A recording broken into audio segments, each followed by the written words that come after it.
हेर्नु साथीहरु, मैले आज यति धेरै पैसा कति सानो झिल्लीमा ल्याएको सामान म तपाईलाई देखाउँछु।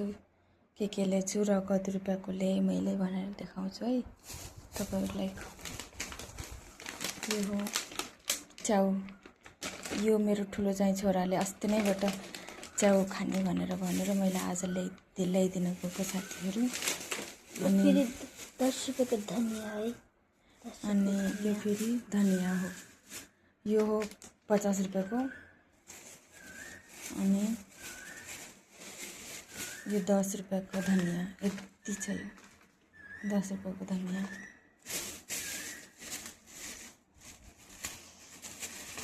अनि यो करेला ल्याएको दाल बनाउने। अनि दालसित फेरि भुटेर खान मलाई यस्तो मन पर्छ। त्यही भएर यो काँक्रो पनि यहीलाई ल्याएको। यो सुत्ते छ नि, यो पढ भनेपछि निद लाग्छ यसलाई, यसलाई ल्याइदिएको।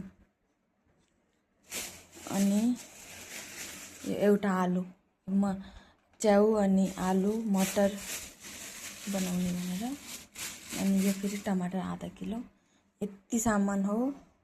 160 रुपैयाँको सामान हो साथीहरु, यति सामान।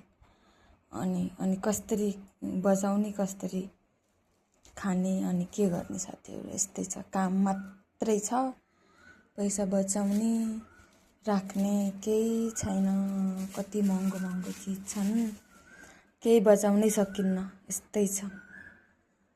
कहिलेकाहीँ सब्जी पनि खानै पर्यो। यति सामान मोबाइलमा बरु अलि ठुलो र धेरै देखेछन्, नत्र थोरै छन्। यति सामान 160 रुपैयाँको।